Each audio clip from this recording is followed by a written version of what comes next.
Hi friends, అందరికీ నమస్కారం. Friends, విద్యార్థులకు ముఖ్య ప్రకటన. రేపు అన్ని ప్రభుత్వ కార్యాలయాలతో పాటుగా స్కూళ్ళన్నిటికీ కూడా సెలవు అయితే ప్రకటించారు.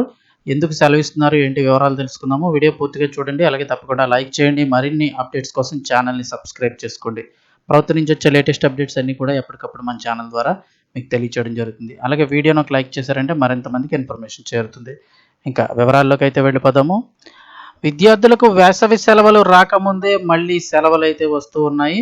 ఇక మొన్నటి రోజు సెకండ్ సాటర్డే సెలవు అయితే వచ్చింది. ఇక రేపటి రోజున కూడా రాష్ట్ర వ్యాప్తంగా, నిజం చూస్తే దేశవ్యాప్తంగా కూడా సెలవు అయితే రావడం జరుగుతుంది. అన్ని ప్రభుత్వ కార్యాలయాలకు అలాగే అన్ని స్కూల్స్కి కూడా సెలవు అయితే ఇస్తున్నారు. ఎందుకు ఏంటి అని చూస్తే కనుక భారత రాజ్యాంగ నిర్మాత భారతరత్న డాక్టర్ బిఆర్ అంబేద్కర్ జయంతిని పురస్కరించుకొని కేంద్ర ప్రభుత్వం కీలక నిర్ణయం తీసుకుంది. ఏప్రిల్ 14, 2026 మంగళవారం నాడు దేశవ్యాప్తంగా ఉన్న అన్ని కేంద్ర ప్రభుత్వ కార్యాలయాలు, విద్యా సంస్థలు, బ్యాంకులకు అధికారిక సెలవు ప్రకటించింది.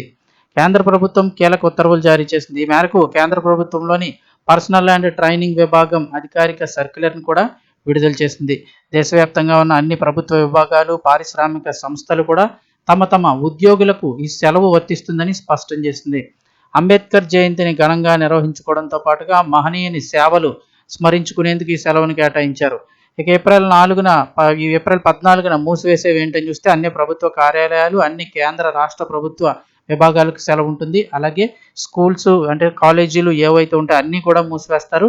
ఇక దేశవ్యాప్తంగా అన్ని పాఠశాలలు, కాలేజీలు మూసివేనున్నారు. అలాగే నెగోషియబుల్ ఇన్స్ట్రుమెంట్ యాక్ట్ ప్రకారం బ్యాంకింగ్ సేవలు కూడా నిలిచిపోనున్నాయి. రేపు బ్యాంకు సర్వీసులు ఏమైనా ఉంటే ఈరోజు చేసుకోండి, ఎందుకంటే రేపు బ్యాంక్ సర్వీసులు కూడా మూతపడనున్నాయి. అంటే ఆన్లైన్ యూపీఐ ట్రాన్సాక్షన్లు అన్నీ పనిచేస్తాయి, కానీ మీరు బ్యాంకుకి నేరుగా ఫిజికల్గా వెళ్ళి చేసుకునే యాక్ట్స్ ఏమైనా ఉన్నట్లయితే ఆ బ్యాంకులు అయితే పనిచేయవు.